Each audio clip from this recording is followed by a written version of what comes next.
You're listening to Arsenal Pass, a flesh and blood podcast for players by players. And all about strategy, leveling up, and the latest news in the world of Wraith. Welcome to Arsenal Pass. Welcome back to episode 118 of Arsenal Pass. Brendan Patrick, are you brushing up on your Spanish skills? No, but luckily you can get around Barcelona pretty easily with English. I don't know. I've been to Barcelona. Have you? I went quite a long time ago when I was actually very young. It's a very beautiful city, very nice area to be in. What are your thoughts, Hayden? We finally got the announcement. Are you happy about the location? Honestly, I'm gonna be honest. We didn't talk about it on the pod, but I was legitimately concerned that maybe we would get like a very serious postponement or cancellation with how late this announcement was going. Yeah, I mean, just first of all, if you haven't seen already, it's about 2 days since the announcement, but that's about an hour since the announcements happened in real life. Luckily, usually LSS will make announcements after we record the pod, but this time they've been generous to us and made sure that it's before we record the pod. Worlds has been announced. It is the weekend of, running 16th to 19th November. It is happening in Barcelona, Spain. I mean, I've never been, Brendan. I'm excited to go. It's a beautiful part of the world, I've heard. It's November, so it's going to be a little bit maybe less intense heat-wise than last time we were in Europe when we were in the north of France for 30 plus Celsius degree days. And like you say, heat with no air conditioning, being Europe and all. But no, very excited that we have this announcement for World Championships. It's obviously been something that, we've been expecting for a couple of months now since Baltimore. It's, about 7 to 8 weeks longer or later than we thought it would come. But I still think, I was looking at flight prices this morning as soon as the announcement happened, and they're still pretty reasonable, as I think if you can book in the next couple of weeks. So, I'm looking forward to it. It's, I was saying to Brendan before we jumped on the pod, it's the weekend before my 30th birthday. So, the opportunity to be potentially in Europe for that could be exciting as well. You're excited to be the big 3-0? Yeah, definitely. Looking forward to it. Well, Hayden, what can I say? LSS, they pledge to deliver the best competitive TCG on the market. So, sorry, we're just finally reading the article. Honestly, I hadn't read the article before you hopped on. And yeah, I don't know. I'd heard rumors that this might be in Eastern Europe, actually, because I think the original plan was actually Paris, but we did end up getting Barcelona here. Hayden, you said you haven't been. The things I remember about Barcelona is beautiful architecture, beautiful food. And it's pretty laid back city, laid back culture from what I understand, but been a long time because I was quite young when I went. Hayden, well, I was just going to say, just on it, we might as well just go through the announcement while we're here.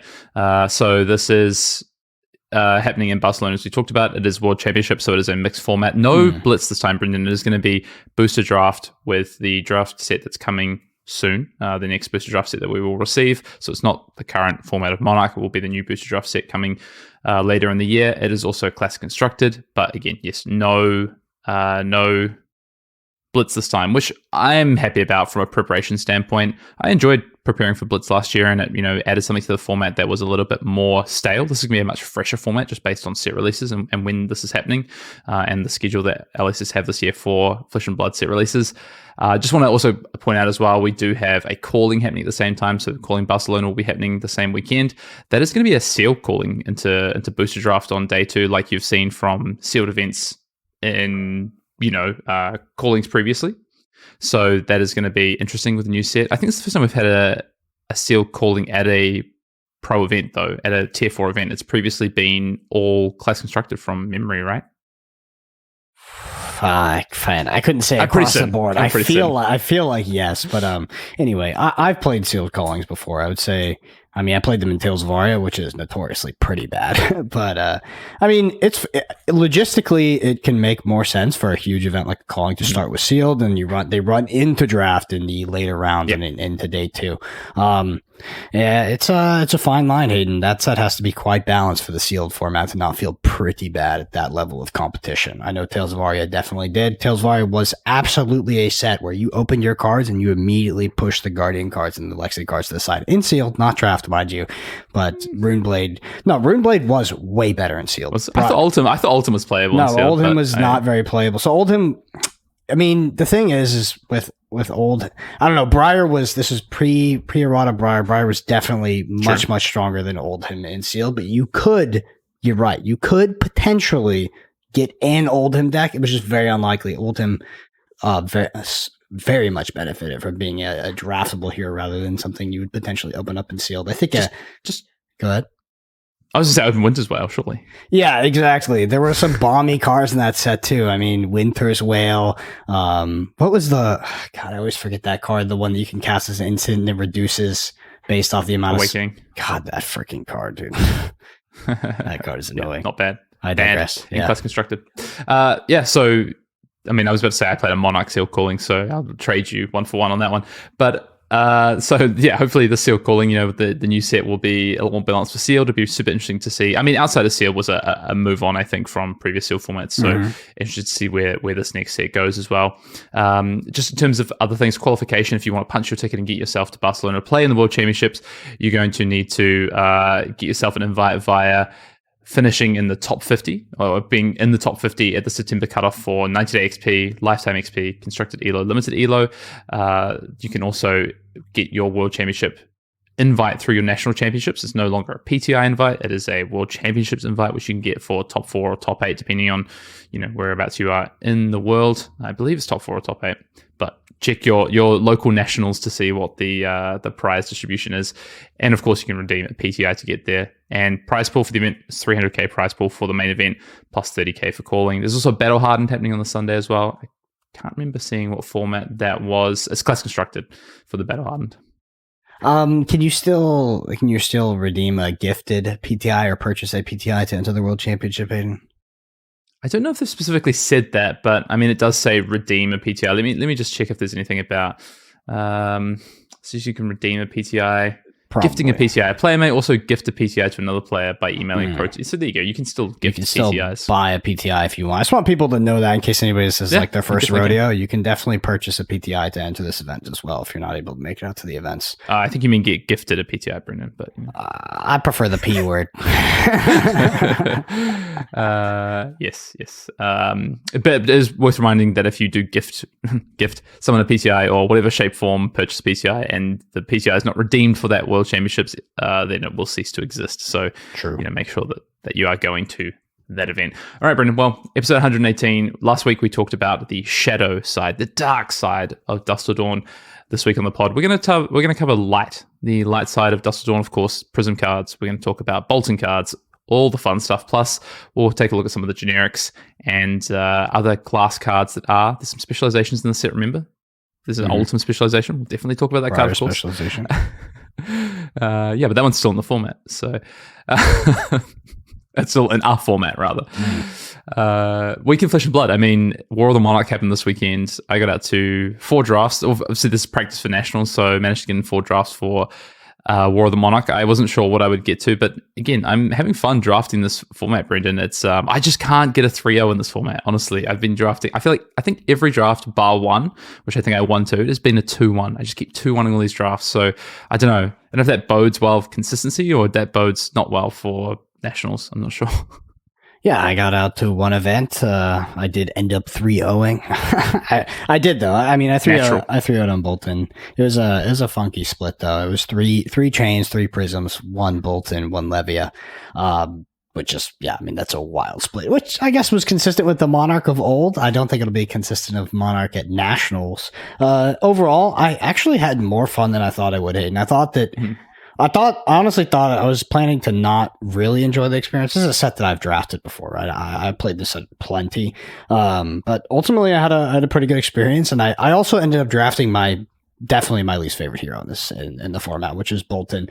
But nevertheless, yeah, it was a good time. I unfortunately got very, very ill after that. I got some sort of like sinus chest infection, which I'm just now getting over. So only made it out to the 1, but yeah, good experience. Got my little Prism promo. Yeah, nice. I got 0 promos. I do actually want to give some people, because there was a lot of people on Twitter talking about, there's a lot of 3-0s on Twitter, people showing off all their multiple cold foils. Yeah. But, some solace. I mean, I didn't manage to 3-0 one of my 4 drafts this weekend. I think this format is, look, I'm glad we've returned to Monarch in some way, shape, or form. I think it's great that some people have gotten to play this. Obviously, it ties in so well with Dusk Till Dawn. Monarch is a set that, and I posted this actually to our Discord, Brendan. I don't know if you saw it. There's a bit of a discussion about limited going on in this format, and I kind of gave my 2 cents, and I won't dwell on it too much. But this is a format that I think is quite a difficult one to approach. It feels like there's some really important play decisions. I think the draft is super interesting, to be honest, because of the talent aspect of it, because of this ability to kind of keep yourself open. We did do a Monarch draft video, which is up on the channel now. But I think one of the tough things I find with this format is that there is these really big points of variance in it. And so sometimes the format can feel a little bit unenjoyable, I think, when you're playing it. But I think overall, like, it's been a good set to come back to. Like, if you're going to come back to any limited set that we've had previously, I think this is, for draft purposes, specifically for draft purposes, I think this is the one. Like, you're not going back to Arcane Rising, right? I don't think you want to go back to Tales of Aria necessarily. I think returning to this 4-hero draft format has been interesting. And of course, it's going to be the Nationals draft format. And we're going to be drafting first edition at Nationals, which is also very cool. Announcement that LSS made the other day. Well, that's been to mixed reviews, I would say. Oh man, it's so funny.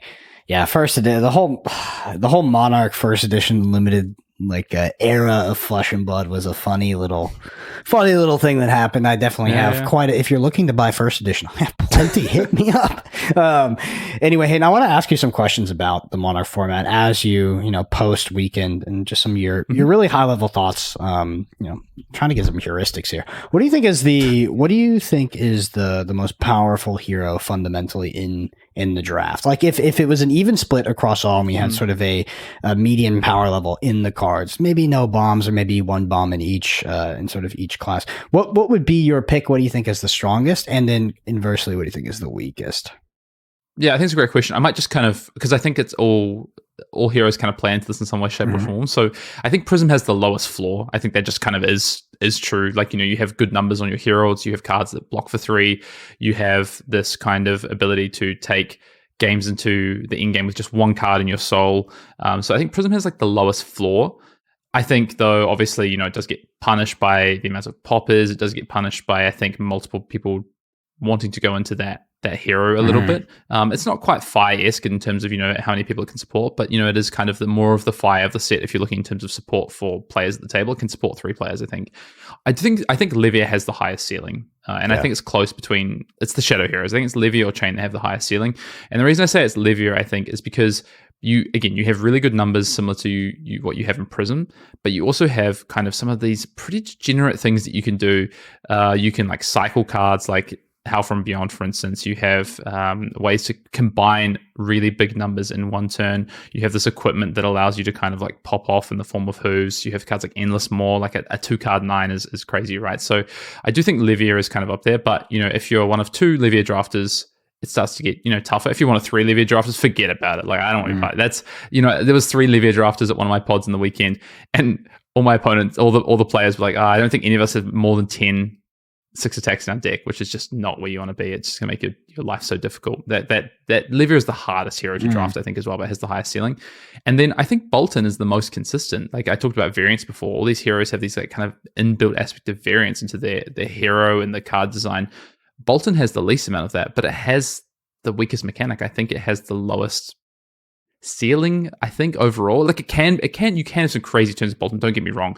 Via the Vanguard, a Gallantry Gold, these 2 cards are really, really great. And you have some really good Majestics, cards like Lumina, but I think overall, that's a bit tougher. And Chain's the hero I like the least, because I think it has the most variance involved with it. And it's not because of just like how you banish, it's actually about how you draw as well. So you kind of get double time. It's not about the fatigue aspect. I like that aspect, this ability to potentially fatigue or not fatigue. It's this kind of idea of where you draw your blood deck cards, where you draw your reds, and where you don't. So you kind of get hit with like double or triple sort of variance aspects. So yeah, it's an interesting format. That's kind of my take on the 4 heroes. I think, when it comes to the most powerful, it probably is Livia or Chain, or Levire or Chain, but I think it's pretty close. Yeah. I agree with you. The more I play against Shadow Heroes, or look to play Shadow, the more I think that How From Beyond is an underrated card. Consistently when I'm playing, insane. Yeah, consistently when I'm playing against Levia or Chain, I'm just like, wow, if my opponent banishes a freaking How From Beyond here, like, I'm fucked. Like that card is so good because you just effectively kind of draw it. And the pump power and the non-attack action clause as well going into chain is just so freaking powerful. Yeah, I think with Boltyn is kind of consistently cheeks across most of his cards, but Gallantry Gold turning a blue into 7, and of course via the Vanguard. That the name of that card is basically a meme because it gets mentioned so often, but it really just is that busted.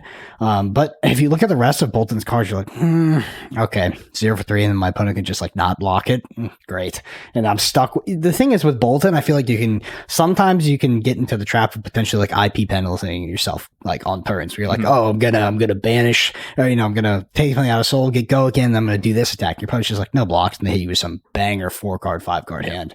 They just upcycle you on the trade. Yeah. Say one of the best Boltyn cards. It's Red Adrenaline Rush. That's one of the best Boltyn. I mean, that card's just really good in the set, but I think it's one of the best cards if you're like ranking cards in Boltyn, and that kind of says something about the class cards a little bit. Yeah. Talk to me more about this sort of Prism dynamic that's happening. Do you think that people are moving into it very early, and that's going to be a consistently contested hero in pods of Monarch? My experience is yes, but I think it's going to depend on your local meta probably, and what people I think people have a predisposition to avoid shadow. I think especially if there's like, that's just, I'm not saying everyone's doing that, but there's going to be at least some amount of people. Like, I don't think people are avoiding light, right? So that's kind of why I think you're going to get a little bit of a skew towards light, whereas you're going to have at least some people avoiding shadow, because yes, it's harder to play. It's harder to draft. You can just kind of get into a position where you don't have the right deck set up from the draft. It's a lot harder to do that in light because you have more cards that block 3 at the end of the day. You have less ways to just kill yourself. So I think you're going to have that. I don't necessarily, at the high level tables at an event, I think you can have people who, like identify Levy as underdrafted, for instance, and they're going to prefer that. So you might actually have really even splits. Like, I would say about half my drafts have been 2 splits. And then the others have, they've had a one, usually it's one person on a hero, and then the rest are split, and it's usually 3 Prism. A couple of times it's been 3 Leviah. I don't think I've had 3 Chain.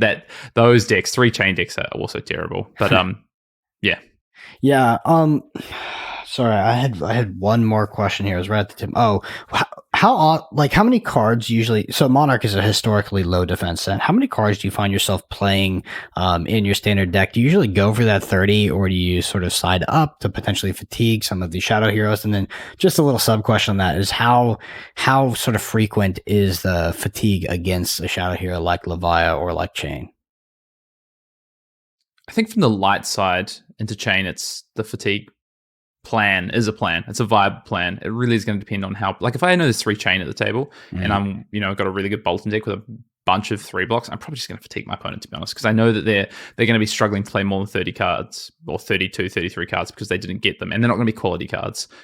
Flip side, if there's 2 Chain or even 1 Chain at the table, I'm really going to think twice about how I'm going to win this game. And fatigue probably isn't going to be my plan A. So I think, it really depends. I think Leviah is a lot harder to fatigue, especially if there are a 1 or a 2 Leviah. They've got all the tools they need. They're going to have the ability to have these big pop-off turns with their hooves. Yes, they do have some cards that don't block, but if you're on the fatigue plan, that like Smash a Big Tree, you're getting punished by the fact that they're, they have these cards that don't block, but they're higher power level on offense. So I think, you're hard pressed to, and patient Leviah players who have played it before will pitch their deck, they will stack, they will set up for multiple big turns on the second cycle using Dread Screamers, using hooves, using just good powerful attacks. Cards like how Unworldly Bellows is a great card in this format. So yeah, I don't know if that's kind of the default, and I don't think it happens that often, but it definitely happens more often with Chain, especially inexperienced Chains. Do you find yourself playing more playable cards in your deck rather than less? Like, do you find yourself consistently going for the 30 card deck, or going, if you have like cards that are on that medium power level that are playable, are you playing more cards? Yeah, I forgot the second part, the first part of your question, actually. I consistently ask too many questions in one sentence. Yeah, he's had feedback. No, I mean, sometimes I would say that I'm not pressed to make sure I only have 30 cards in my deck, but I'm not going to play extra cards if they're bad cards, like block 2s and stuff, just for the sake of it. I think in Chain, if like I am worried about fatigue, I'm going to play all of my best cards, all of my cards that are going to help me, but I'm not going to start putting, yellow frontline scouts in my deck that if I draw them, I'm just going to be annoyed that I didn't draw one of the power cards I just banished off my shackle, for instance. So, yesterday, I think on Sunday, I played against for the 3-0. I was on a 1 of 2 Boltyn against the one chain at the table. And I was like, oh, how many cards do you have in deck? He's like 37. And they were all gas. There were 37 gas cards because it's the only chain at the table. So, I think I'm not often trying to play more than 30, but sometimes naturally it's just like, well, I have 32 good cards in my deck here. I'm just going to play them. Can I tell a funny story from my 2-0 Please. my 2-0 going to 3-0? So I'm playing Boltyn Cheeks. This is his nickname for me. I have 2 impenetrable beliefs, 1 red, 1 yellow. I saw them both into my deck. I'm against, 1 of 3 chains, to be honest, just 2-0, but this chain's deck it's the chain deck. The other decks were really, really bad. So I'm playing against this player. We get to shackle 2. I draw double impenetrable belief. I was like, God damn it. Because the difference between getting 2 4 blocks or 2 2 blocks is, that's game winning, game losing. So double shackle, I'm like, I'm so unlucky. Plays Sonata Arcanix. And I was like, read that card. Sonata Arcanix, do broken stuff, majestic card. Banish Sonata Arcanix. There's the 3rd clause for the impenetrable belief. I get 2 4 blocks on that turn. Easy money. I was worried it wasn't going to be a great story. That is a great story. What do you mean you were worried it was going to be a great story? No, I wasn't. I was never. I always had faith. You wounded me.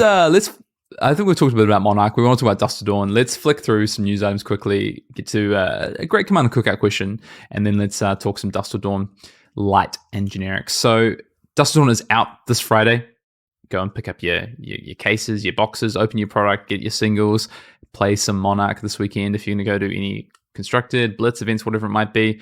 Speaking of Blitz, big changes to Blitz, Brendan. If you haven't seen this already, Blitz is changing for a limited time only for Skirmish Season 7 only. So this is a bit of a test that LSS want to run for Skirmish Season 7, which is going to involve you having an extra slot. So you can have 52 slots in your deck plus your hero. And you can effectively have sideboard slots now. So you're going to have to present a deck of 40 cards plus whatever equipment and weapons you want to present. But you have a bit of a sideboard, Brendan. Wait, how much? Sorry, this is my first time hearing this. I actually did not see this announcement. So how many sideboard slots do you have? Well, you have a same as you do in Classic Constructor, where you have your 80 slots. Yeah. You have 52 slots here. And so you effectively have 12 sideboard slots, but they need to be made up of, they're your inventory, so they need to be made up of your equipment as well. So you could play just your base 4 equipment and then play 8 sideboard cards. Maybe you haven't seen this because you would have been upset about the fact that everyone's going to have 2 Oasis Respite. It is some bullshit for sure, but that makes it, so that was the most, So Blitz was actually a pretty good format. I felt, I know some people are like, Blitz, and I think, frankly, it's a skill issue, if you know the Ian Hazzikostas quote from World of Warcraft. Anyway, that makes the format extremely interesting. I think that, Kano might be a little bit worse, but Blitz as a form, because Blitz had this Hearthstone issue, right, where you would just pair into some matchups and they were terrible, and you would have to potentially hedge your deck.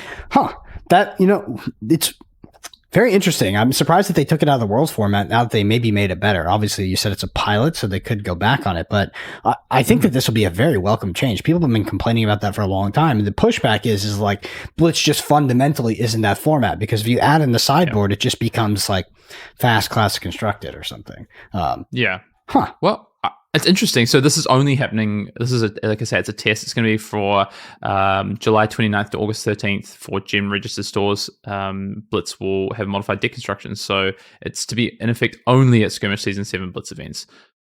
So it's interesting. I mean, they're obviously going to get some data. People are going to get some feedback from players. If you're going to your local Blitz events, Armory events, this doesn't change that. Although, I'm sure some stores might, ask players if they want to test this before Skirmish. So, I mean, I think it's a good idea. I think, offering players the opportunity to potentially play this kind of format before the Skirmish, if stores and everyone agrees to it, might be kind of cool. Again, it's not what LSS is saying, but I mean, it's interesting. And the first hero I thought of is like, I might try and play Azalea at my one Skirmish that I'm thinking about going to, because now I can play Redliner. And I can have my Oasis Respites in the sideboard. I don't know what I would play now, but I'd probably play Leviah. It's still Kano. Maybe. Come on, it's still Kano. Kano gets like an extra 7 sideboard slots because you don't need any extra equipment. Hear me out, broski. I'm gonna play Leviah, and then I'm gonna play all this new armor from freaking Dusk Till Dawn Zoomer set that just blanks Kano. True. Yeah, Yep. let's do that. Let's do that. That's cool. I think that this is a really interesting design decision because now, I mean, Blitz legitimately could cannibalize Classic Constructed a bit. Like people could end up preferring it because it is so similar. I think it really occupied its own space. I mean, I've heard that in Japan or something. Somebody said this at my local game store. It doesn't mean it's true that they prefer Blitz over Classic Constructed. But yeah, I mean, I don't know. I'm excited. That's a cool change. That's a cool change. I don't know if it would be for the better, but a lot of people have been doing the what ifs of Blitz if it had sideboards for a long time. Yeah, and I like that LSS have like made this really clear that it's a test. They want to find out. They're saying, we don't have all the answers. We're not necessarily testing this and think it's better, but we think it's an interesting change. We've heard feedback from the community about Blitz, and we want to trial it. So yeah, Skirmish Season 7 will have modified Blitz constructed with your 52 card deck. Which is your inventory plus what you want to do. Brennan, we are almost at 6,000 subscribers on YouTube. If you want to get out there and help some brothers out, give us a sub, throw a like on the video. We are, if you're listening on Spotify or Apple Music or Podbean or your favorite podcast platform, we are also on YouTube. There is a video version of this. You can go and throw us a sub on YouTube, check out some of our videos, our deck techs, etc., and maybe even a little cheeky like on this episode. There again, Monarch Draft video is up if you want some more information about Monarch Draft. Maybe you're international, still need a bit of a crash course. That is up there. Going to throw to Brendan. Fitness challenge. I know you've been a little bit unwell this week, but I know you're still cracking on with the Prodigy Brody Spur like you're doing the fitness challenge. Yeah. So yeah, if you want to get involved, check out the hashtag Fab Fitness Challenge on Twitter, or you can join our Patreon. Discord, we have a channel dedicated to that, which is actually pretty active. I have been legendarily sick the past few days, so I did take a couple days off. But yeah, like I was telling, I don't know if I was telling you, Hayden, or someone else, but you get that one illness like every couple of years that just really kicks your ass, and that was this one for me. So hopefully, actually tomorrow, I think I'll be better. This is the first day I can actually breathe through my nose. You should have heard I recorded the snapshot on Sunday. Oh man, it sounded like shit. It was bad. I've been enjoying the fitness challenge. Of course, in classic Hayden fashion, Brennan might be sick. I've hurt myself. That's a classic Haydenism. I was playing flag football on Monday, Brennan. One of your classic sort of ancestral you were just sports. Talking about that. You're talking all the game. You're like a big flag football Chad. Running down the field. What happened? I immediately. It was cold. It's cold here. It's middle of winter. I subbed back onto the field and immediately tried to make a bolting run. In my defense, turned, caught the ball, took a nice reception, immediately tried to turn and make a run for a touchdown, and tweaked my quad. So that was fun. That's because you're you're the big 3-0. You can't be doing that anymore. I know. Mind's trying to do one thing, body ain't complying. So, all right, Brendan. Speaking of getting old and grilling, Commander Cookout time. We got a great question this week. If you want to get your questions in the Commander Cookout, you can drop them on the YouTube comments below. You can DM us on Twitter. You can email us arsenalpassfab@gmail.com. You can also drop them in the Arsenal Pass Discord if you're on Patreon. This question comes from Ryan in Australia, who says, "Hi guys, huge." Sorry, it said Ryan from Oz. I was like, maybe I should read this in an Australian accent. Just Please don't. No. Not offensive people.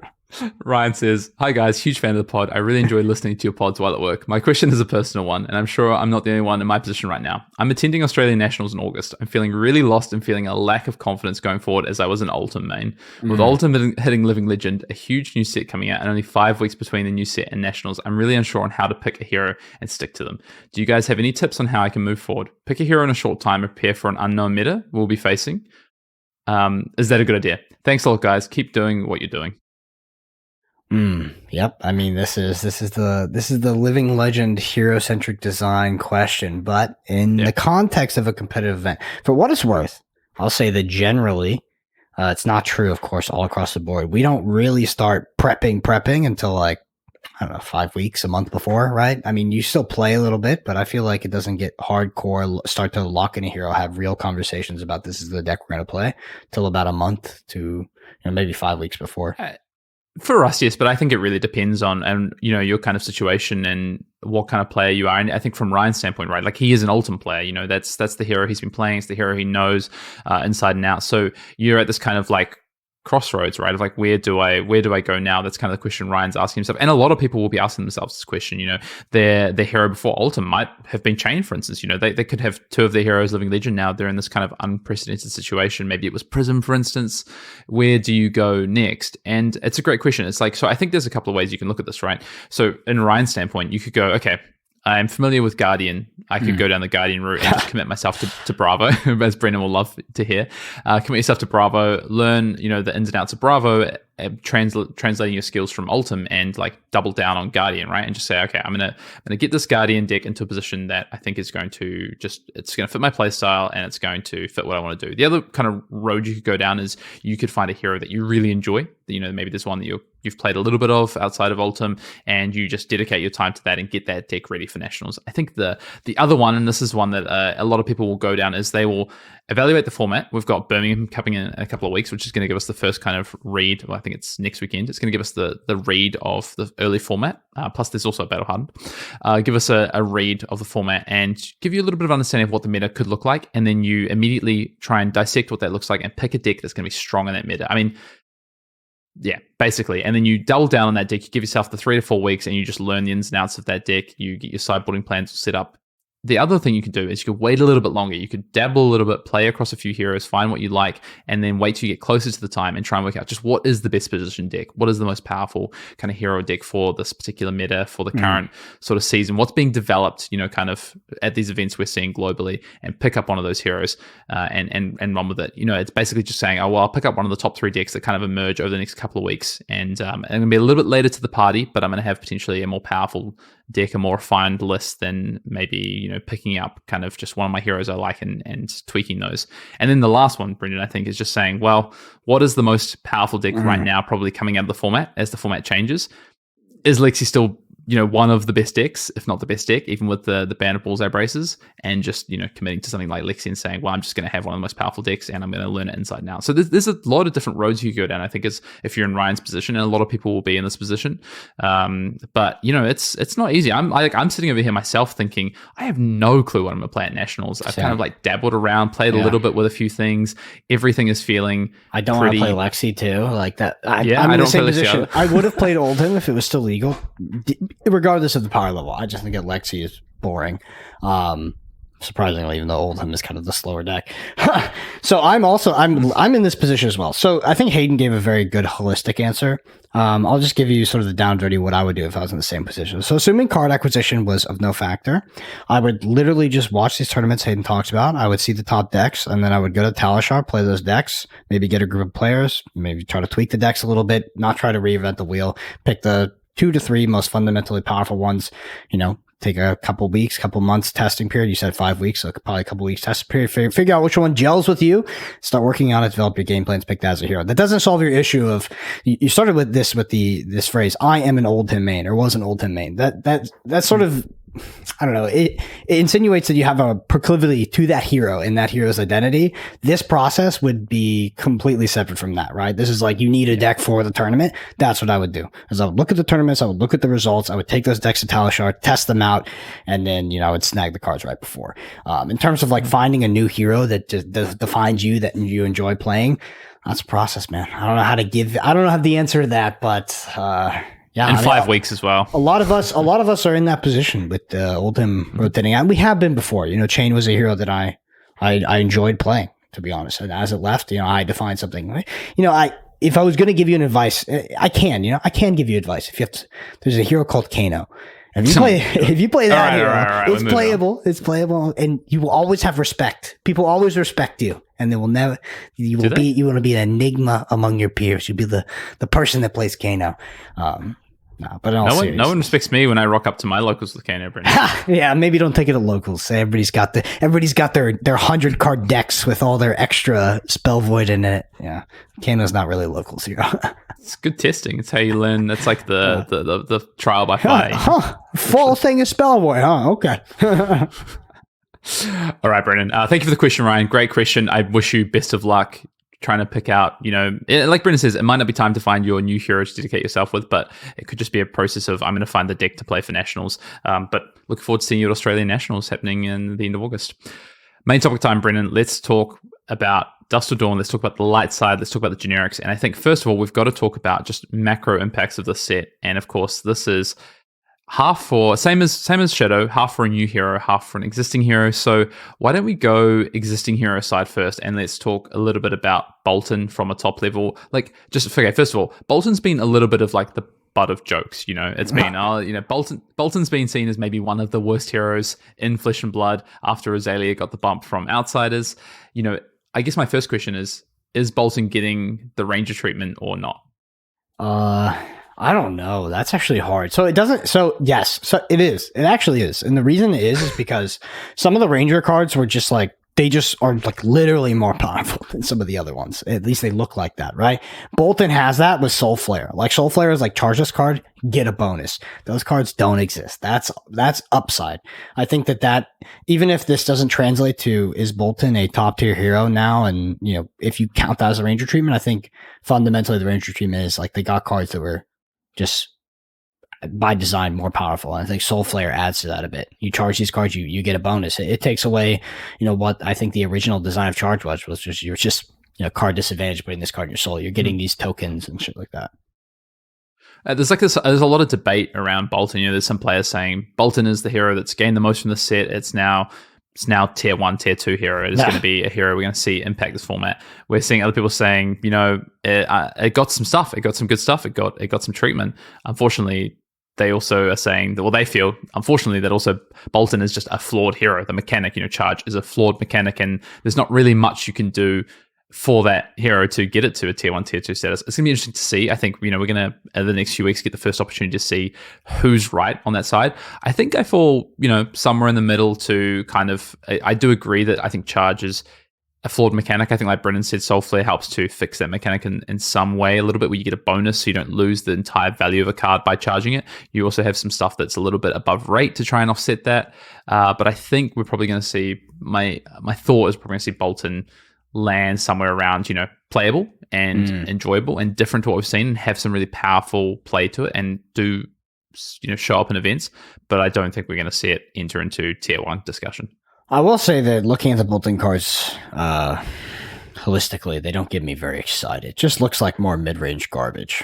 No, I don't. Sorry, that's a very diminishing statement. It's like, it's cool design, and everything. I think from like a hyper competitive, you know, like I'm trying to pick a deck to take to, you know, like a big tournament. I don't look at Boltyn; it doesn't get my juices flowing. There's some Majestics for sure, where it's like, oh, this is actually quite a bit of value.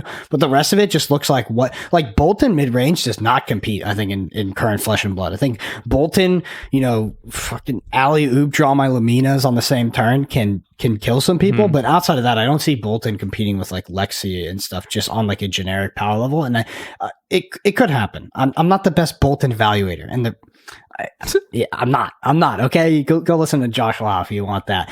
But cursory glance over the cards, initial impressions is not. This doesn't look like the next Lexi to me. Hayden, your thoughts? No, I agree, and I think the challenge for Boltyn. Let's talk about strategies a little bit. So previously, we've seen kind of 2 really divergent strategies, and then kind of a hybrid strategy. So there's been this, like, you know, Centauri Saber, Lumina Ascension combo deck, right? Infamously, you know, Brendan has never lost to it as well. And then there's also this other side, which, you know, was a powerful combo deck. Like we saw it get play. It was just, you know, had fragility to it, and it could get disrupted by things like Command and Conquer or disruption in general. And that's kind of been the problem with that deck. On the flip side, you have Raiden, right? Which I friggin' love Raiden. I think Raiden is one of the coolest weapons that's ever been printed in Flesh and Blood. It's such a cool, unique idea. But I think, you know, that deck was more mid-rangey, more maybe aggressive, and struggled from this card disadvantage thing that we just talked about with charging. So those are kind of the 2 main strategies we've seen in the past. We've seen some other strategies, but then we've also seen this like hybrid strategy where some people will play, you know, Raiden some matchups, combo Boltyn and other matchups. When it comes to each of those, I think the combo Boltyn side, yeah, you do get a few cards, right? Obviously, we got Spirit of Erina in like the last set it was in Dynasty, right? That we got that. I erased that set from my Dynasty. memory. It was in Dynasty. And then, you know, and there's some cards that would fit into the deck, I think. And then on the flip side of that, when you look at Raiden, I think Raiden's gotten more. I think, you know, that looks like a more interesting option now. You've got cards that charge, that have more value to them. You've got some of these, you know, these more attack reactions that could potentially go into the deck. You've got some more pumps that allow you to kind of play out your game plan. They have some really powerful abilities. You've obviously got the Soul Flare cards that we just talked about. You do have a new weapon as well in Beaming Blade. We can talk about the cards in a second. But yeah, I think the Raiden plan overall has gained the most. And I think that's where we're going to see people start to look at least to start with. And it'll be interesting to see if people sort of revert back to playing more combo or where the hybrid kind of emerges, or maybe even a different weapon entirely. Yeah, when you said playing more combo, like, I don't know, do any of these cards actually help facilitate? The combo is just very, very narrow, right? Like, yes, it is. You can't really add much to it unless being able to tutor it faster and get to it faster and more consistently. Honestly, that's what I don't like about it, is you kind of just have to draw it. But you're right. It is mid-range Boltyn that seems to have gotten the most. And we said it, the Ranger treatment, I do think that Boltyn got it. Boltyn got objectively just like better cards to charge, right? You charge things, you get a bonus. And that didn't exist before. I don't know. It doesn't stand out enough. Yeah. I mean, it just, I just don't even know if like a mid-range deck like that can it even be good against like a Lexi, like a Briar, like some of these just premier fast decks. And I don't know. Yeah. Well, let's talk about some cards, because there's obviously some cards that have come this way. Let's start with the equipment, because I think the equipment are actually the most interesting. So Soulbound Resolve is the Light Warrior equipment chest that we've got in. It defends for 2, has temper. It says when this defends, you may charge your hero's soul the first time you'd be dealt damage each turn. If you've charged this turn, prevent 1. So the way I look at this card, right, is you have this defensive card that can help you trigger charge. And we know there's some cards that have defensive Soul Flare and defensive charge mechanics. But so effectively, I guess you get to block with this, you effectively defend 3 and you get to charge a card. So you've kind of, gotten the defense value of the card by using your equipment. The second time, obviously, it's only been defending for 2. Is that good? I don't know. People are pretty unexcited about this card, and I can see why. But it does give you ways to get, again, a little bit more value from each card, and I think that's kind of what you're looking for. So I think this card is potentially, it's going to be playable. Obviously, how good it is, I think it's, it doesn't necessarily have a very high ceiling, and I think that's hard with the sort of things like equipment. Yeah, I just think about cards that benefit from having charged cards, having more charged cards than you usually would, right? More than a standard Boltyn turn or like via the Vanguard would put into your soul. So things like I think it's Beacon of Victory, the tutor card that gets the bonus, and things like the 0 for 7. I forget. I drafted it the other day, but I forget the name. I'm talking about. Exactly. Banish 3 cards. So like, are you going to be getting a lot of value off of being able to do that while defending? I don't know. I look at this card, when I first looked at this card, I was super underwhelmed, because it doesn't, starts in play, stays in play. It just doesn't have that sort of value that some of the premier pieces of equipment that do that really stand out to us have, right? It's just kind of a standard temper equipment, and the 1 damage, you are paying a card for it. So maybe you get 5 value out of this. I don't even know how to put a quantitative value on this card. Like, is it 5? Yeah. I think it's less. I'm not sure, but I actually think, where this has some value, my first thought was actually in the combo deck. Because, now I the combo deck. And now to defend, set up my combo and charge at the same time. So, we can move on. I think let's talk about the warrior equipment arms. It's not light, so we are diverging a little bit from the light cards here. But Iron Song Versus is maybe one of the best cards in the set, I think. This is the warrior equipment arms. Again, has temper, defense for 2, and says once per turn action, 1 resource, your next sword attack this turn gets, when this hits a hero, create a courage token, go again. Now, courage tokens are another thing that Boltyn has gotten that I think really help you gain value and can give you this ability to not have to use your hero, not use extra cards basically to get to your hero ability to give things go again. You can have this courage token. If you haven't seen courage token, this is the one that says when you play an attack action card or activate a weapon attack, destroy it, and the attack gets +1. So you're getting incremental value. Does it keep the +1? So in like a Lumita combo, would the sword keep that +1 and you attack with it the second time? No, it's the attack itself gets +1, not the weapon or the card, just the attack, the resolution of the attack. So courage token, I think it's interesting though, and I think that helps you gain value. I mean, this card is super interesting in Dorinthia in particular as well, but I mean, when it comes to Boltyn, I also think this is a card that Boltyn wants. It gives you this like thread of activation when they decide not to block, right? You're like, oh, here's my 2 card hand, and they're like, well, I won't block so that you can't then use your ability. It's like, okay, well, here's my floating resource to Iron Song Versus and get a courage token, which gives me value for next turn. Like turning 1 resource into 1 damage, and 1 damage that can help you trigger your hero ability. That is pretty good. Plus, of course, it does have temper as well. What are your thoughts on Bastion of Unity, the war equipment shield? It's an offhand. Defense for 1 says Unity. When this defends together with a card from hand, this gets +1 defense till end of turn. Oh, it's temper. What the fuck, dude? They snuck that in there. I didn't see. Yeah, I was hoping I wasn't going to bother talking about that card. I don't know. I don't. No, I didn't see the temper when I first read it. I did not see the temper when I first read that. It's temper, but they just put it at the end and they didn't put the explanation, so I missed it. And I was like, holy shit! I'm gonna get a lot of value out of this. Yeah, it doesn't look great. It does not look great.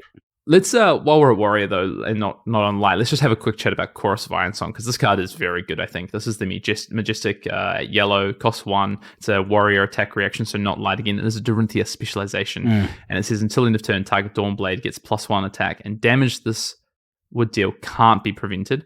It also has Unity. Unity is such a cool mechanic. I'm looking for cards with Unity in the set because this Unity creates a Courage token. Again, Courage tokens are great. So when this defends with another card, it effectively is 4 defensive value at yellow. Like that card is good, I think. Plus it also does have, this kind of relevant-ish text on offense. I don't know how good this card is going to be, but it's a card that I actually think is quite cool. Interesting. Yeah. So primarily for the Unity and defensive value. Is why you're looking at this card, because I was looking at the sort of preface text and I was like, it didn't seem that powerful. Yeah, +1 damage can't be prevented, but +1 for 1 in an entire card. Well, it's +1 for the turn, so you can turn it into on big turns, obviously more than just +1, but it does cost you 1. Like if you compare it to something like the Dominate card, which is 0 for +1 for the turn and Dominate, this obviously costs 1. So this, and it doesn't give Dominate, it gives damage can't be prevented. Damage can't be prevented. Probably not as good. Yeah. Interesting. So yeah, with the Courage and the Unity, I guess you just kind of free roll that you defend with another card. So it's obviously contextual on what you're defending, but it does seem good. I agree with you. It does seem good. Good against decks like Guardian and decks that want to go tall, of course. You get a 0 for 4 at yellow. That gives you, an offensive point of value, which is, I think, better than an extra 1 defensive point of value. I wonder how many of these yellow cards I want to be playing in my Dorinthia deck. Yes, that is very true. Yes. That's very true. Let's move back up to some light. We've already gotten off Boltyn and started talking about Dorinthia. Let's go back to talk about Boltyn and some of these light cards. Beaming Blade, just quickly, your take on this. I've heard people sort of say that they're not, Boltyn players say they're not particularly interested in this card. This is the new light warrior weapon, 2-hander at rare, and it's once per turn action, 2 resources attack, has 0 attack value, but if a yellow card has been put into your hero's soul this turn, it gets +5. No, this is the card I've been looking at the entire time while I've been talking about Boltyn. Interesting. It's just hard to evaluate, I think. It gives you +1 effectively. So a 2 resource weapon is generally worth about 4, right? Like this compares to something like Romping Club or the club that came in the dual decks, which is just a blank 2 resource 4 attack. This is worth 5 if you charge. So it's effectively giving. Again, Alice is trying to give value to the cards you charge. So effectively, charging a card gets you about an extra +1 value on your weapon. Yeah, +2 to +1 value. So it's 2 card 5, but obviously it's context, right? 2 card 5 is bad, but in context where you play the 1 cost, like maybe you play the Take Flight, you charge, so you're playing Take Flight for 4, potentially Boltyn's ability. Let's say Boltyn's ability is not true, you're not getting +1, so you have 4 + 5, which is 9. Let's say 3 card 9. That's good. That's fine, right? And you have the card in Soul. Exactly. So it's serviceable. Plus you have Boltyn's ability, which is triggering. So let's say high end of that 3 card 11. That's pretty reasonable for Boltyn. And I think that's a totally, that's not a crazy turn, right? That could happen pretty consistently. You have it's a red type fight, obviously, not the other colors. So it doesn't. I've got seem, a problem there, Brennan. Yes. You can only have 3 red Take Flight in your deck. I know. That's what I was saying. I was like, I got to think about some derivative cards can help facilitate this. I don't know.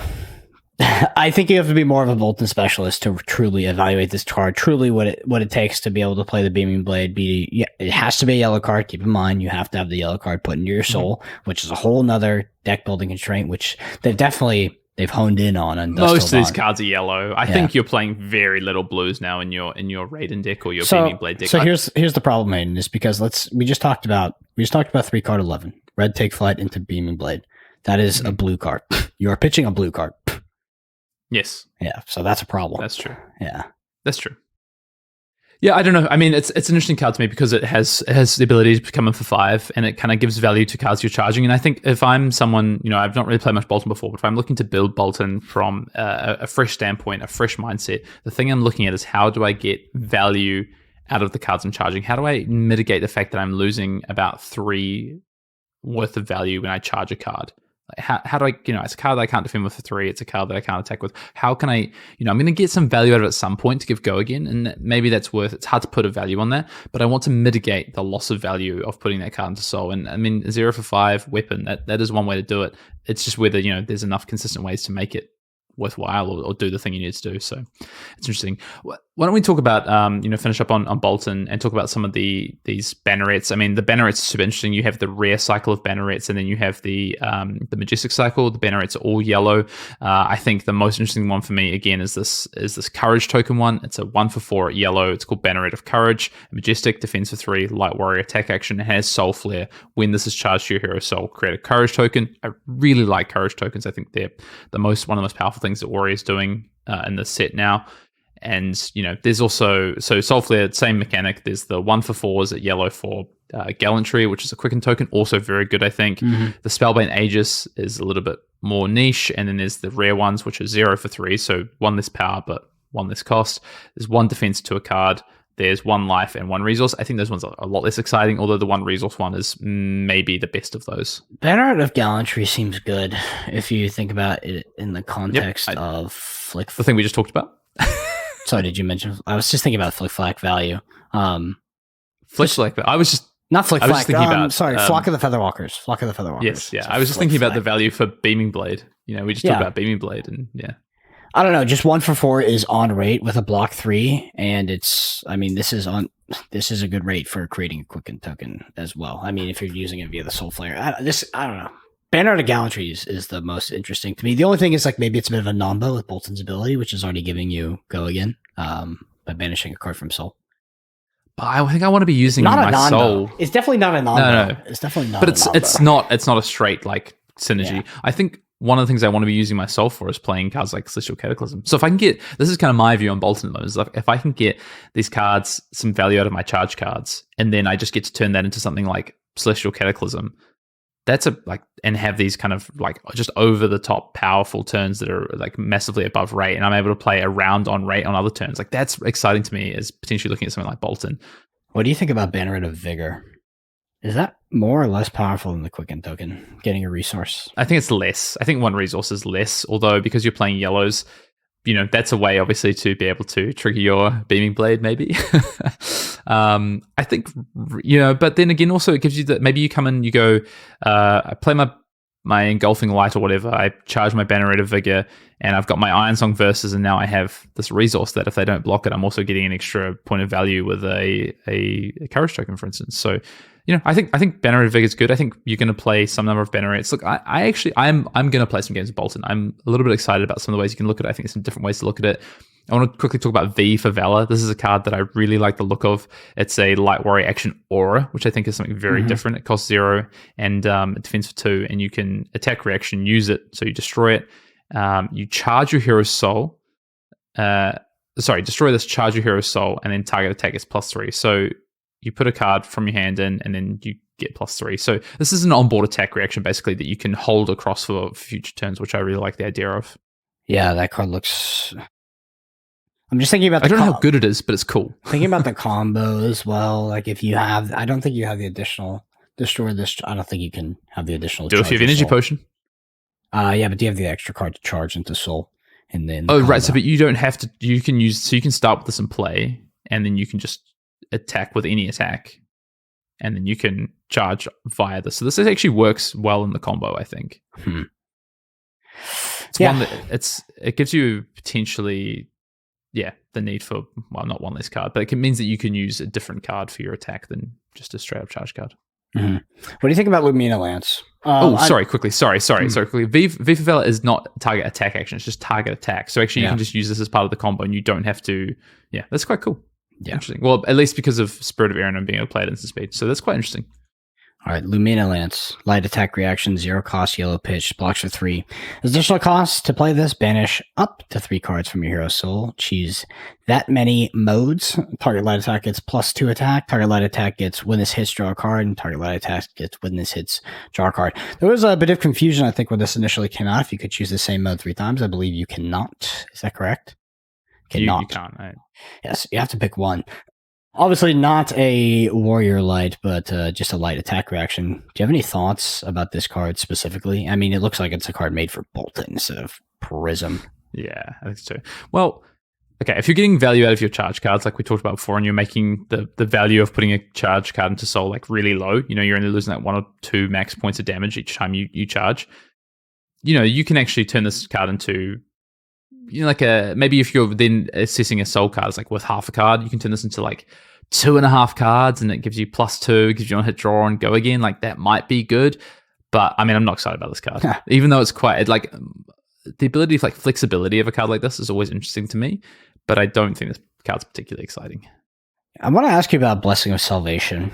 It's a light action, red pitch, 1 cost, 2 defenses. If a card has been put in your hero soul this turn, you may play this as though it was an instant. It says gain 3 life. You pay 1, it blocks for 2, and it gains you 3. This card is just unplayable garbage, right? I think so. But this is like one of the different. This card seems so bad. I mean, this one stood out to me because it looks so bad. I mean, because you can never play it for just playing it as a non-attack. Without go again, gaining 3, and it's conditional gain 3, and you pay 1 for it and have a card that blocks for 2 in a warrior deck. I don't know. It's interesting. It's not interesting to me, but I mean, there might be something there. It's interesting to me because it seems so unplayable. The next question I want to ask you is, why do we have cards that are conditional on shadow and a set that's not draftable? Do you think, I don't know, it just seems weird to me, the things like lay to rest and stuff like that. I think they're just introducing cards into the constructed format that you can, there's obviously cards that destroy auras and stuff as well. We've seen the ones that there's shadow cards that get +1 or go again, depending on if your opponent has a card in soul. So I think there's introducing ways to interact with these heroes in the constructed format for each of the heroes. So I think it's interesting. It is thematic, right? This is a battle between light and shadow. So you talk about later rest, which is the light attack action. Yeah. I think this is fine. I think the card I'm more interested about, because it's not contextual on what your opponent's doing, is the Searing Ray. So this is a common. It's a 1 for 4 red, defense for 2, and it says if you have a yellow card in your pitch zone, this gets +2. So it can be a 1 for 6. 1 for 6. That's kind of interesting. 1 for 6, it blocks and for it gets 2. and it gets +2, so you can trigger your Boltyn hero ability. So I was looking at this card and I was thinking about Razor Reflexing it. So you have 3 card 9, I guess 3 card 9 with go again at best, and it's like I'm jumping through a lot of hoops, and that like doesn't seem fantastic, right? That's my big filter for Boltyn. Is like, okay, we can get close to like the standard math of like an S tier deck, but we have to jump through all of these hoops to do it. It just, why would I do that? I just wouldn't. Would you have any thoughts about Radiant Force Field? The light instant aura 0 cost yellow pitch says if your hero be dealt damage, banish a card from your soul and prevent 1 of that damage. When there are no cards in your hero's soul, destroy this. I think this is one of the. I think this card is interesting. I do. I got super excited about this until I realized it doesn't say illusionist on the subtype, so you can't attack with it. Okay, I think I was like, oh, this card's amazing! Like this card is crazy. I can't believe they printed this, and then I realized that someone pointed out to me actually it doesn't say illusionist. I was like, It still is. I think it is still a very, very interesting card.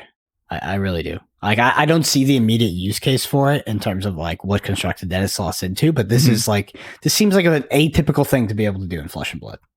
Yeah, it is interesting.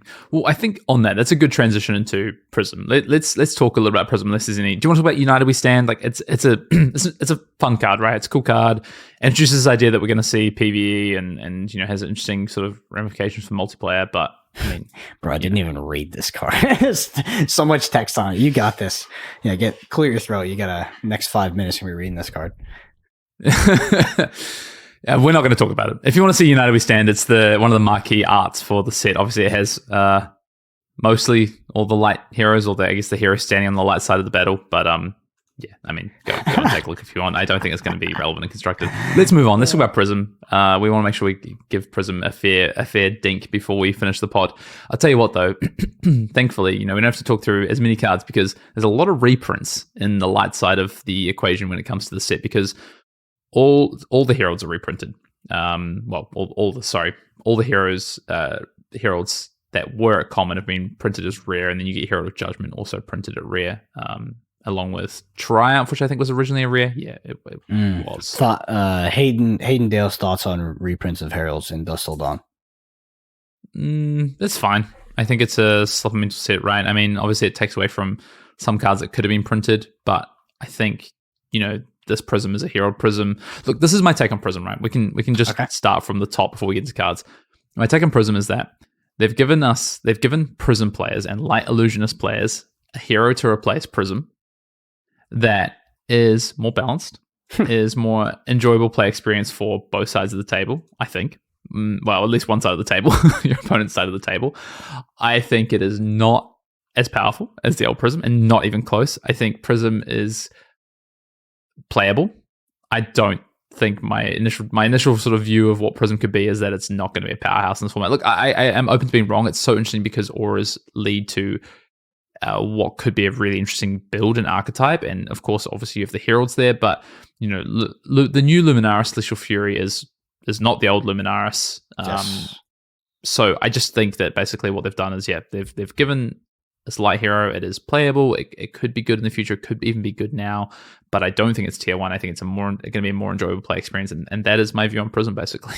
Your hero has to be so fundamentally broken for you to be able to play a game of high-level competitive Flesh and Blood at 32 life starting. Like, that is a terrible life total coming from someone who plays Kato. Kato does 32 damage off the bat. So, anyway, the thing I like the most about Prism, actually, is this sort of text, this initial text to consistently tutor your deck. That's very, very cool. Like, that's what gets me the most excited. Like, that is a kinetic thing that you're doing with your deck that you cannot do very often with other heroes. It's on very specific cards, and it's extremely powerful. Mind you, you're not tutoring for any card in your deck. You're tutoring for figments. But overall, my initial filter for Prism is to be good at 32 life, you need to be doing Kano things. You really do. You really do. What about Soul Food? Soul Food, is that garbage card where it's like you can just put all the cards into your soul or something? Yeah. Okay, so why is that good? Why is Soul Food good now? Is it your starting hand? What is something about Soul Food is genuinely terrible? Remind me what it is. Well, if it's in your starting hand, it's good because you just get to do it for free, right? But it's put your hand, including the Soul Food, into your soul, basically.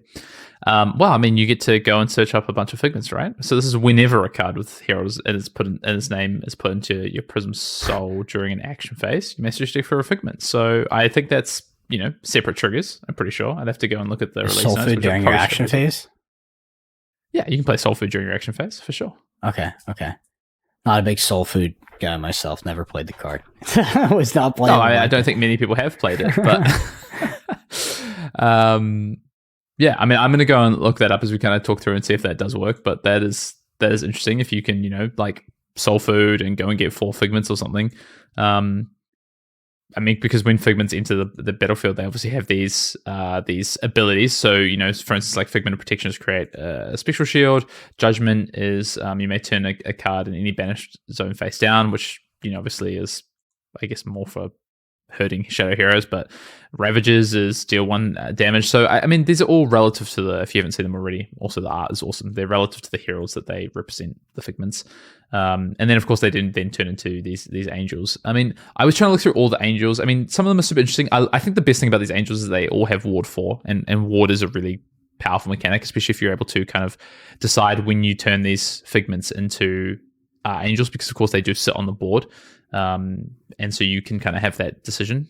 And, if you're able to avoid paying the cost, like obviously these figments costing so much, like 4 resources is a lot. But if you're able to go and just straight up put them into play, like that is good. So it's going to be hard to understand, like with Prism, how you balance your heralds versus your figments. Do you play any auras at all? What do those look like if you do? And or are you a Luminaris Celestial Fury deck and you're just trying to line up this kind of... But then the next thing is, like, if you are that kind of deck, when you turn into angels, you get your figments. Like, you can't go wide, right? You're playing this weapon that doesn't allow you to do so. So, you ever seen Cheerios Prism, Hayden?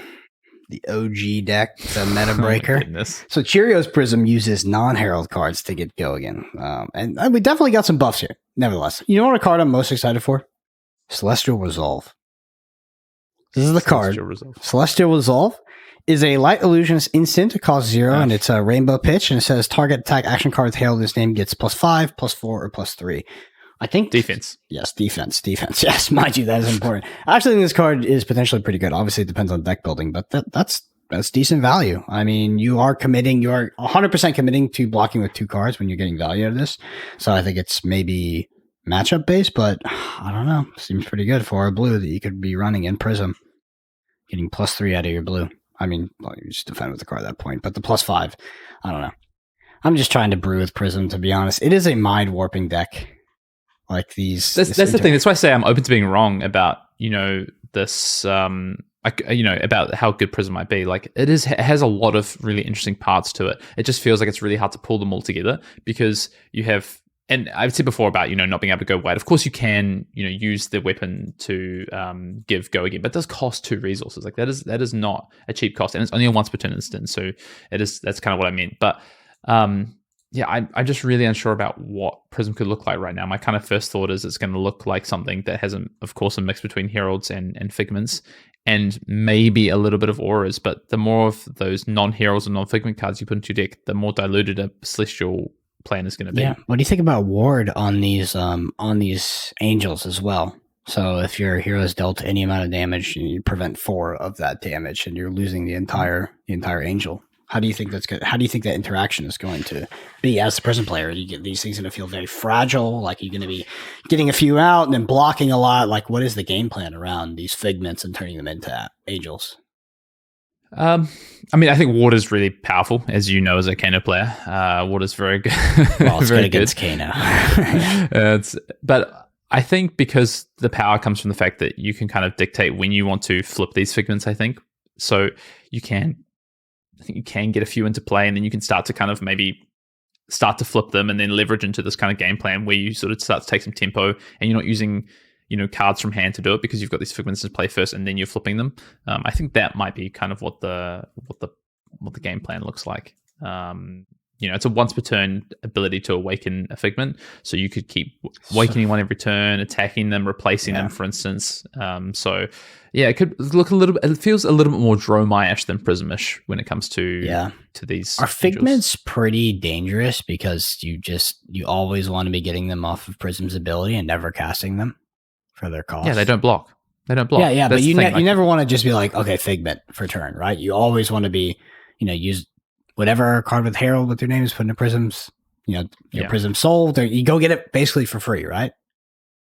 Okay. Yeah. Okay. Just making sure you I'm don't not want to be crazy. casting. You never want to cast. You don't want to be casting them, but and I they think, block for nothing. So it's like it's double so double so many you whammy. can play. Yeah. That's the kind of trouble I'm having with sort of evaluating Prism, a little bit. Seems kind of, I don't know. The Figments seem kind of rough. Yeah, so I did check Soul Food. It's actually listed as they specifically mention Soul Food in the release notes for Prism Awakener of Soul / Advent of Thrones. And yes, you would get separate triggers. So, Soul Food, go and find yourself 4 Figments. That's pretty good. 10-minute rabbit hole. It's like, oh God, this is work. Let's talk about some cards. Is there anything, obviously we talked about Heralds, there's Figments. Is there any in particular maybe we can talk a little bit about, I guess, first of all, the equipment. The Imperium Rapture. So this is the Light Illusions equipment chest.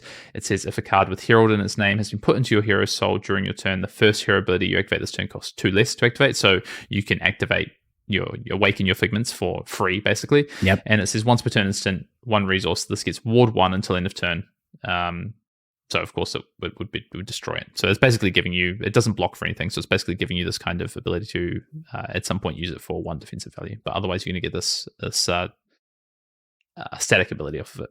Yeah, it's so funny seeing a lot of these cards and be like, oh, Crown of Seeds? Nope. I don't know. One of the Figments I think is the most interesting is like Figment of War. Being able to turn it into Bologna, who allows you to put +1 counters on each angel you control. Just seems potentially powerful to push that Figment endgame. The rest of the Figments are basically, I think they're all interesting. They're mirrors of their Herald counterparts, right? So like Figment of Rebirth is what you'd expect. Ravages is, dealing arcane damage. Yeah. Everything's what you expect except for Figment of War, which is this sort of like anthem type type angel, which gives you +1 all. So I'm assuming you'd be accumulating Figments and transforming them sort of like on an alpha turn and trying to bump with Boltyn. But I'm not sure Boltyn is actually going to be a card that you'd be playing. Like maybe you're just trying to get individual value out of them before they get popped.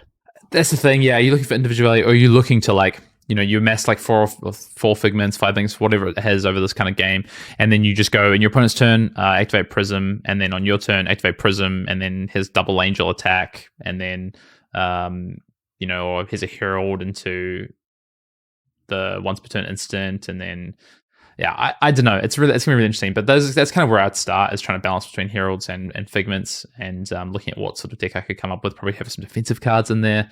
The Light of Soul, the Fable, was interesting. So this is it's yellow. It says when this is it's a gem. When this is pitched, reveal the top card of your deck. If it's yellow, you may put it into your hero soul. So there's a lot of good ways to get cards into soul, at least, which is interesting. Yeah, I'm not sure. Do you think you would play Light of Soul?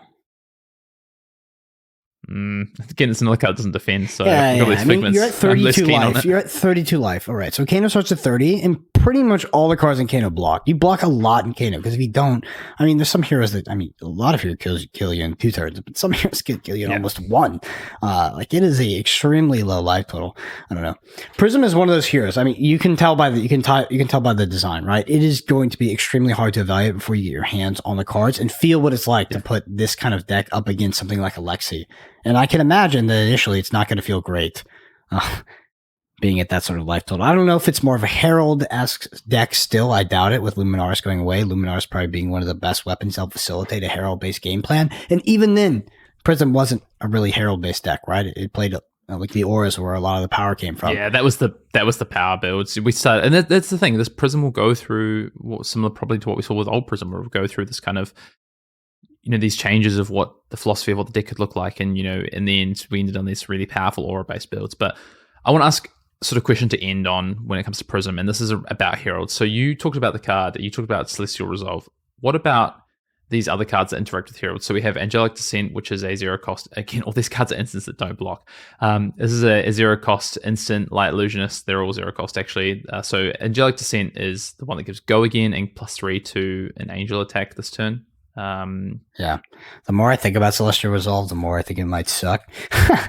And I'm kind of coming around the same way on like Angelic Descent. I just remember playing the Prism, the Cheerios Prism deck, and we would use a lot of pumps, so things like Phantasmify. I mean, these are very well statted pumps, and yeah, it's fine. But the problem is like you have a very select amount of terms where you can either remove Phantasm from said card, or you can assure that your opponent will not have the popper. And like, you play these cards, again, it's just you find yourself in these very contextual scenarios. Like, not only does it need to be a herald, but they also need to not have the popper. I also need to have something like Dreamweavers available, et cetera, et cetera, et cetera. And it's like, whenever those stars don't align, you have like this ultra dead card in your hand. Like, it doesn't block. I mean, you might even be playing like the red or the yellow, so it doesn't pitch well. I don't know. These cards specifically, Hayden, do not excite me, except for trying to do cheesy stuff. Yeah. I could be wrong. That's the caveat of all Prism, is I could be wrong. We'll see. I think they've clearly made this hero very balanced, but we'll see if, there's still powerful stuff here. There's still very powerful stuff. That is the most condemning statement in Flesh and Blood. This hero is very balanced. let's see how it ends up shaking out. Let's finish up the pod and talk about maybe some of these generics. And there's some hero specializations. Of course, we do have the Anthem of Spring, which is the Briar one. That's interesting. I think that's obviously an upgrade for Briar. Northern Winds, so for Ultim, so we don't need to bother talking about the card. Call Down Lightning, this is the Lexi specialization. I don't see this card being very relevant, but people, without Ball Lightning, without these powerful Lightning cards, it's so hard to play Lightning Lexi. So I don't know, my kind of take was that we won't see this card really. But I think when you look to some of the generics, there's some interesting stuff. Hold the Line is a particularly interesting card. This is the generic defense reaction at Majestic. It defends for 2, costs 0, it's blue pitch, and says if the attacking hero has drawn 2 or more cards this turn, prevent the next 3 damage that would be dealt this turn. So, against 3 of a kind, this is a 0 for 5, for instance. Against, Bloodrush Bellows, this is a 0 for 5. Against Tome of Divinity, for instance. Like, there's a lot of different ways that this can trigger, and it becomes a 0 for 5 with blue defense reaction is pretty good. Split across 2 sources of damage as well. Yeah, there's some other cards I want to talk about here, Hayden. What are your thoughts on Reality Refractor? So it's kind of like God, I already forgot its counterpart card, the one that exists in Monarch Iris of Reality. But instead it says Illusionist Auras, you control our weapons with 5 base attack and once per turn action attack. So no go again. And it costs 2. Do you think this is... Because I don't know, because you got to get your Herald to get going. I mean, yeah, obviously. I don't know. I'm just wondering if this is a sort of a powerful option for Prism. The reality. I mean, you play auras, right? So I don't know. It's spectral shields. And it wasn't interesting to me, but I think Iris is better. But exactly. One card I do think is good is Flicker Trick. I think that's a good card in Jermai. I think Jermai will play the 0 for 5 defense reaction with Mirage. Mm-hmm. Yeah, I think that is a good card. And I think Lost in Thought is a terrible card, but it might be used as a sideboard card in some sort of hyper-specific scenarios. Yeah, I mean, I know a lot of people, Jeremiah was saying this card they thought was good. I think this card is pretty bad, I think. Diadem of Dreamstate, the Illusionist equipment head that has Ward 2 and says once per turn, when this or a non-token permanent you control with Ward is destroyed, you may pay 1 if you do create upon a token. That's quite an interesting card. I like these Ward cards. Obviously, the equipment, they start in play.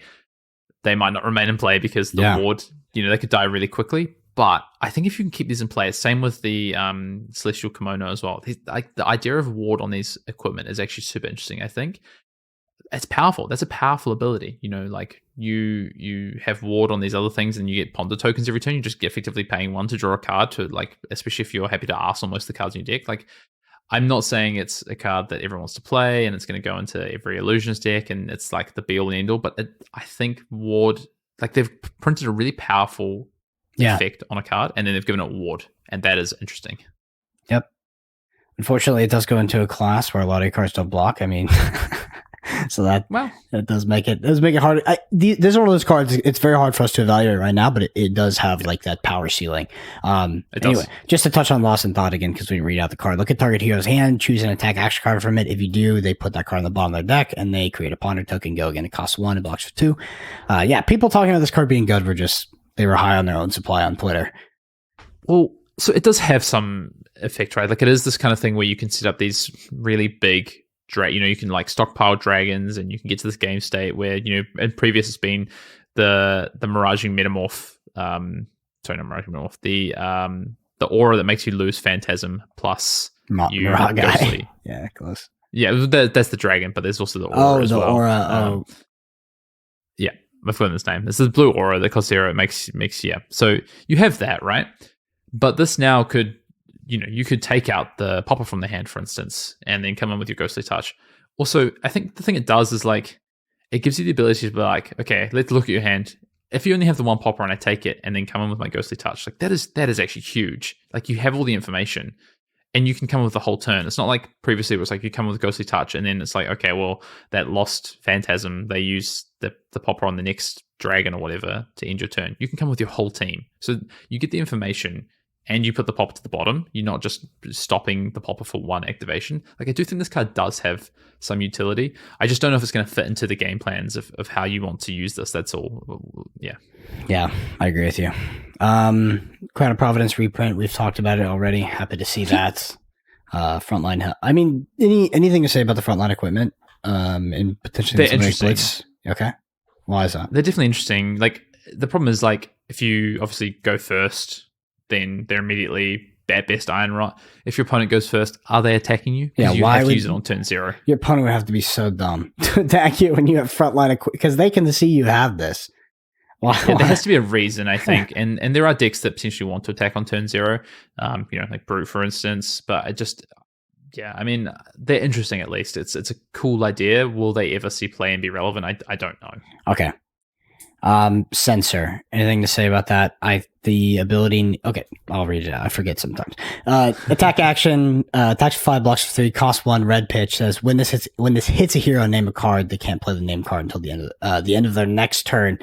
Yeah, I was excited about this card until I thought about being an on hit rather than just an on play. On play would have been really interesting. But do you have any thoughts about this? And maybe in like some narrow class constructed metas when people are doing degenerate things, is it a playable card? Is it good enough at 1 for 5 with the bonus? Like, I don't know. I don't know if this will see play, where it will see play, how good it is. I will say that I think cards like this are really interesting, and the things that I like about where Flesh and Blood is taking design is that they print these kind of abilities to interact, and interaction I think is is good for the game. So yes, it is an alternate effect, but if you come in at your opponent with a 5-card hand and they, don't block with 2 cards, letting this hit, they're gambling away the potential for their big 5-card turn, for instance, right? So as opposed to maybe this buys 2 cards because otherwise they're just going to not be able to play their Blood Rush Bellers that's obviously sitting in their arsenal, for instance. So yeah, I do think this is a card like this. Yeah, exactly. I think a card like this as well. I think they just play it in response, but but I think this card is really interesting. But and also it's quite a cool art. I think I love it. It reminds me of old like magic art from sort of like old fantasy art, yeah, masks and yeah. There's one other card I want to talk about, which is Mischievous Meeps, which is I know been a bit of a joke. Yeah. It's a 1-cost generic attack action at Majestic. It attacks for 2, defense for 2, and says when this is hero, gain control of an item with cost 2 or less they control. Otherwise, draw a card. It has the Kyloria text on it. It's 2 or less and it's an item. So I mean, it could be relevant against Dash, but it does attack for 2, defense for 2. Yeah. I would just equipment Razor block this. Razor Reflex, baby. Yeah, Razor Reflex, but you're also playing that shit card in your deck, so good luck. Poison the Well. Yeah. Sorry. You're not. This is a funny card for me to bring up, I know.